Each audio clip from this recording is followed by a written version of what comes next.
Avant de plonger dans cette histoire incroyable, pensez à vous abonner à la chaîne et à activer la cloche. Ici, chaque récit a quelque chose à dire, et vous ne voudrez pas en manquer un seul.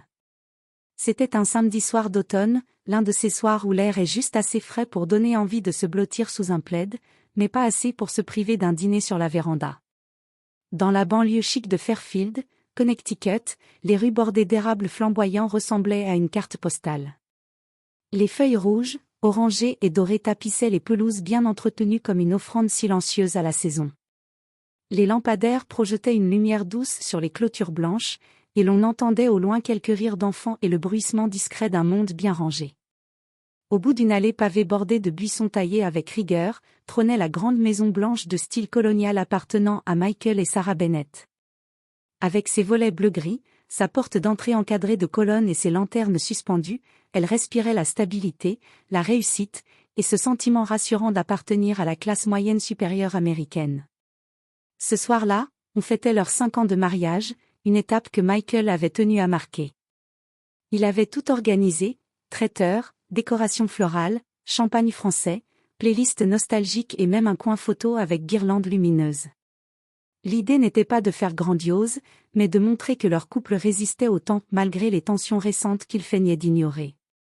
Michael avait 34 ans, le port droit, le regard vif, toujours vêtu impeccablement, même dans un cadre intime. Il était cadre supérieur dans une entreprise de logiciels à Stanford.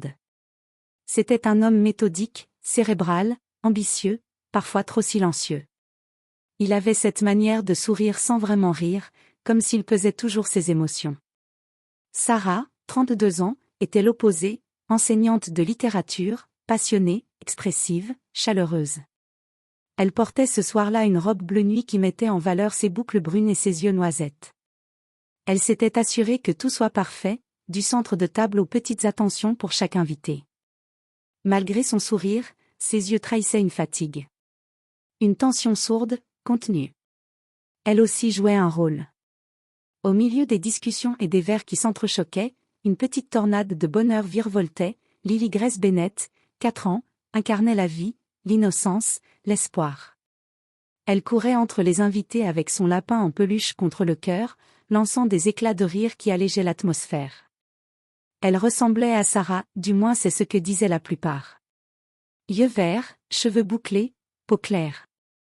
Elle était vive, observatrice, curieuse, et ce soir-là, sans le savoir, elle allait être au centre de toutes les conversations.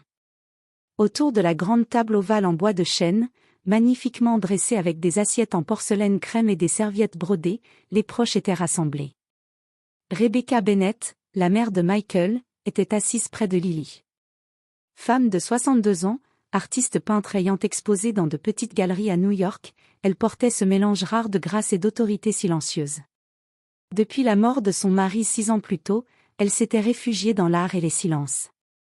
Elle observait beaucoup, jugeait peu, mais n'oubliait jamais rien. George et Marianne Wallace, les parents de Sarah, étaient assis en bout de table. Lui, ancien militaire reconverti dans l'immobilier.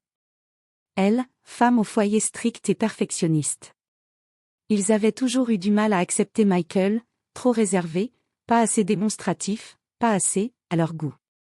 Ils affichaient une politesse tendue, souriaient par automatisme, échangeaient des regards pleins de jugement muet. Kevin Myers, l'un des rares amis proches de Michael depuis l'université, était aussi présent.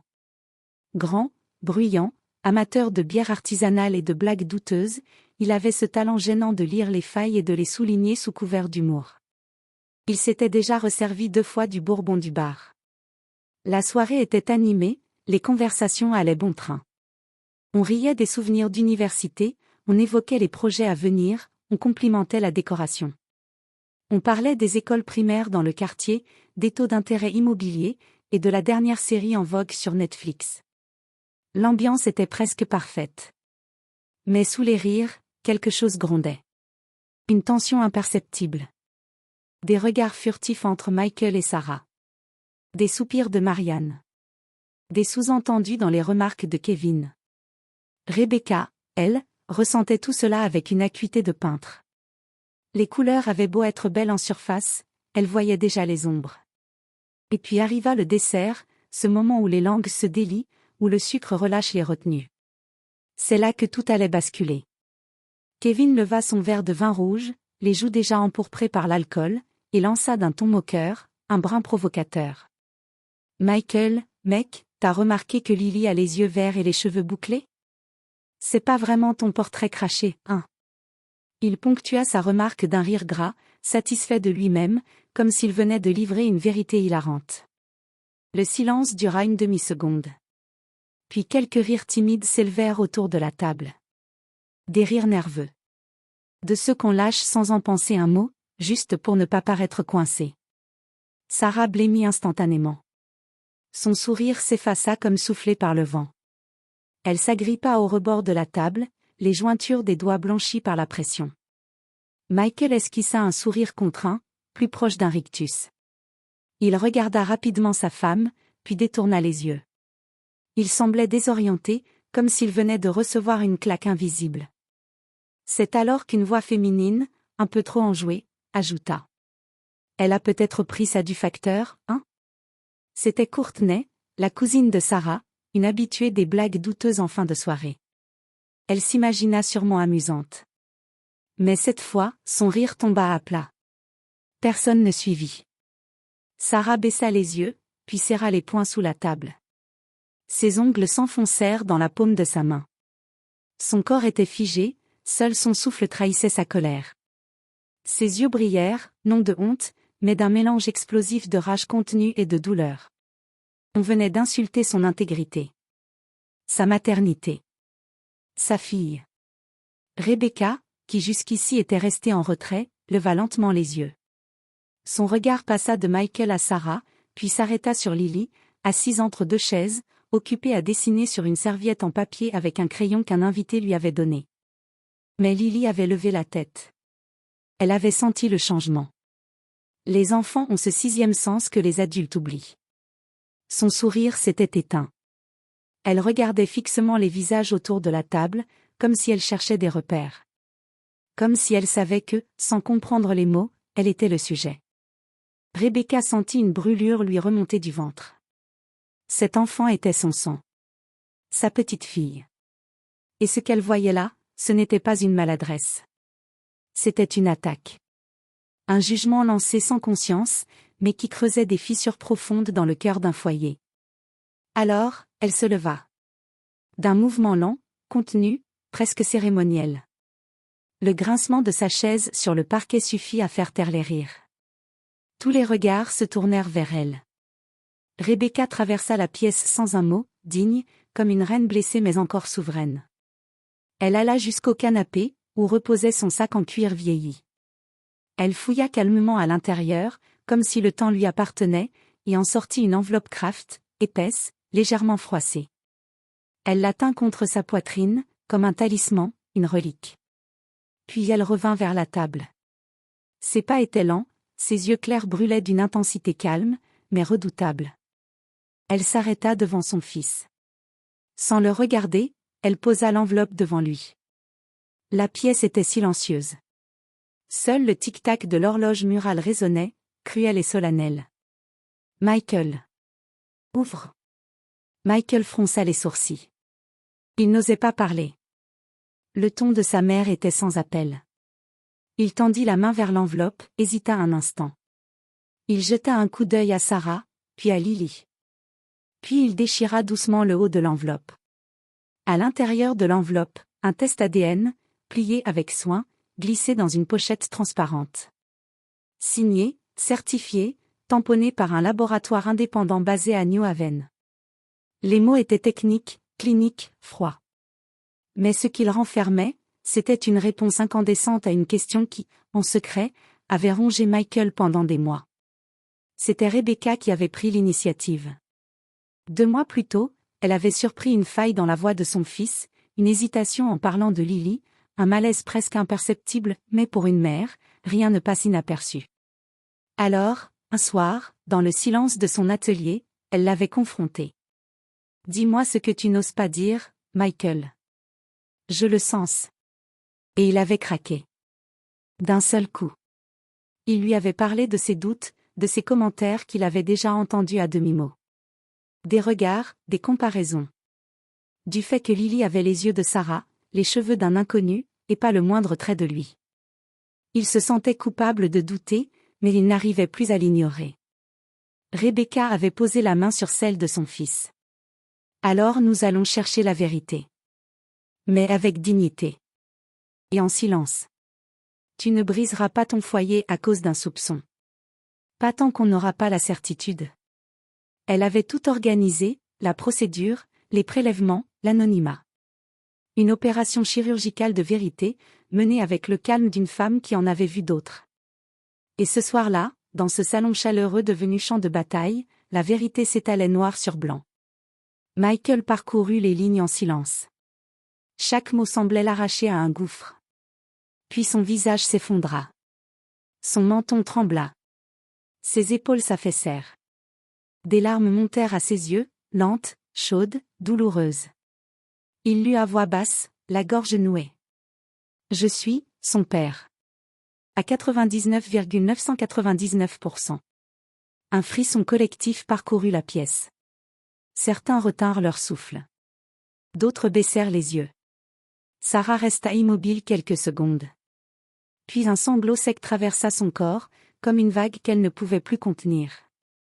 Elle porta les mains à son visage et se mit à pleurer, non pas de soulagement, mais de tout ce qu'elle avait dû encaisser en silence. Toutes ces fois où elle avait senti son mari distant. Tous ces regards soupçonneux. Toutes ces phrases qu'elle avait fait semblant d'ignorer. Kevin, lui, resta figé. Il avait la bouche entr'ouverte, mais aucun mot ne sortait. Ses joues rougirent, et il baissa la tête. Pour la première fois, il comprit que son humour avait été une lame. Même George Wallace, d'ordinaire raide comme un piquet, détourna les yeux. Il n'y avait plus de place pour l'orgueil. Rebecca se leva alors. Elle était droite, forte, l'air d'un chêne centenaire au milieu de la tempête. Elle fixa l'assemblée avec calme, mais une fermeté tranchante. Ce n'est pas seulement une enfant que vous avez blessée ce soir.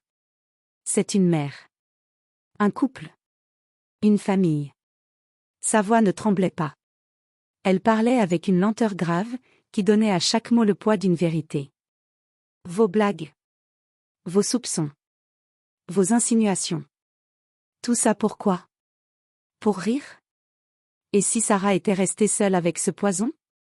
Et si Lily grandissait dans cette maison, avec ce doute, ce poison lent, coulé dans ses racines? Est-ce cela que vous vouliez lui laisser? Silence. Personne n'osait répondre. Alors, Rebecca se pencha. Lentement. Elle s'accroupit à hauteur de Lily, qui avait glissé sous la table, serrant fort son doudou contre elle, les yeux agrandis par la peur et l'incompréhension. Rebecca lui caressa doucement les cheveux, écartant une mèche bouclée de son front. Ne les écoute pas, mon ange. Tu es aimé. Tu es désiré. Et ton père t'aime plus que tout. Tu es un miracle. Une lumière. Et ce monde, parfois, est trop dur pour les enfants comme toi. Mais sache une chose, ton existence est une bénédiction. Lily cligna des yeux, puis se jeta dans les bras de sa grand-mère. Et pour la première fois depuis le début de la soirée, un silence doux se fit. Un silence respectueux. Celui qui suit les vérités qu'on n'ose plus défier. Rebecca releva la tête, tenant Lily contre elle. Elle regarda Michael, pétrifié par sa propre culpabilité. Tu as douté de ton propre sang, Michael. Et c'est peut-être ça qui fait le plus mal à Sarah. Mais maintenant que tu sais, ne te contente pas de pleurer. Rattrape-toi. Aime-les mieux. Aime-les fort. Il hocha la tête, incapable de parler. Des larmes coulaient toujours, mais maintenant, c'était celle d'un homme qui se reconstruit. Après le départ précipité de plusieurs invités, certains honteux, d'autres fuyant la gêne comme on fuit une flamme trop vive, la grande maison blanche, si animée quelques heures plus tôt, sombra dans un silence lourd, presque sacré. Le salon, baigné par la lumière tamisée des bougies et les dernières braises de la cheminée, n'était plus qu'un décor figé, chargé de ce qui avait été dit, et de tout ce qui avait enfin été entendu. Michael et Sarah étaient restés là, assis côte à côte sur le canapé, comme deux survivants après une tempête. Entre eux, blottis dans une couverture en laine, Lily dormait paisiblement, ses petites mains serrées autour de son lapin en peluche. Malgré tout ce qui s'était passé, elle dormait du sommeil des enfants aimés. Celui des cœurs encore intacts. Rebecca s'approcha doucement. Elle marchait lentement, comme si chaque pas sur le tapis épais devait être mesuré, respectueux. Elle s'arrêta à quelques mètres d'eux. Michael leva les yeux. Son visage était marqué. Ses traits d'ordinaire maîtrisés étaient affaissés, fatigués. Ses yeux étaient rougis, mais surtout, ouverts. Pour la première fois depuis longtemps. « Maman, pourquoi tu l'as fait devant tout le monde ?» Sa voix était basse. Presque honteuse. Mais elle contenait une vraie question. Rebecca resta debout. Sa silhouette se découpait dans la lumière douce comme celle d'un pilier ancien, ancré par la sagesse, érodé par la vie. Parce que la honte ne devait pas être sur elle, Michael. Ni sur cette petite. La honte devait revenir à ceux qui prennent la douleur d'une femme et la tournent en plaisanterie. Et toi, tu avais besoin de voir la vérité en face. Tu doutais d'elle. D'elle, Michael. Ta femme. La mère de ta fille. Chaque mot tomba avec la lenteur d'un marteau. Pas pour punir. Pour réveiller. Michael baissa les yeux. Il hocha la tête, presque imperceptiblement. « Je suis un idiot, murmura-t-il. « Oui, répondit Rebecca, sans douceur ni cruauté. Juste une vérité simple. » Il tourna son visage vers Sarah, qui fixait les flammes sans vraiment les voir. Ses yeux étaient encore humides. Mais elle ne pleurait plus. Michael la regarda longtemps, comme s'il essayait de retrouver la femme qu'il avait cessé de voir, non parce qu'elle avait changé, mais parce que lui avait regardé autrement. « Tu ne méritais pas ça, dit-il enfin. Aucune femme ne mérite ça. » Un silence. Puis Sarah murmura, sa voix presque brisée, comme si elle disait tout haut ce qu'elle avait trop longtemps enfermé. « Tu m'as regardé chaque jour avec ce soupçon dans les yeux. Et moi, j'ai fait semblant de ne pas le voir. De ne pas le sentir. Mais ça me rôdait autour du cœur, comme une ronce. Je n'étais plus vraiment moi, je devenais, ce doute. » Michael se pencha vers elle. Il prit sa main, comme on saisit une corde pour ne pas sombrer. « Je suis désolé. Vraiment. J'ai grandi avec cette idée que je devais tout contrôler, mon avenir, mes émotions, même ma famille. Mais je comprends maintenant que ce besoin m'a fermé les yeux sur l'essentiel. Je veux changer. Pour toi. Pour elle. Si tu veux encore de moi. » Un long silence. Sarah le regarda. Et dans ce regard, il n'y avait ni pardon instantané, ni promesse naïve. Il y avait quelque chose de plus profond, une lueur. Celle de quelqu'un qui a été blessé, mais pas brisé. Quelqu'un qui sait que l'amour ne suffit pas s'il n'est pas accompagné de vérité.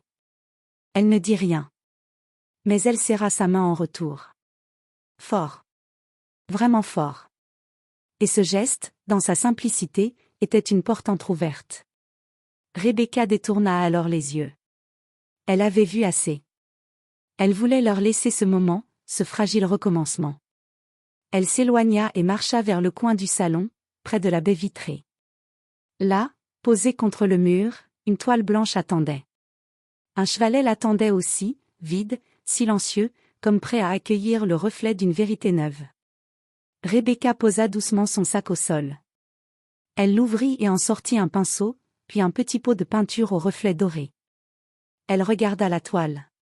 Elle inspira profondément. « Vous savez, dit-elle sans se retourner, sa voix douce mais sûre.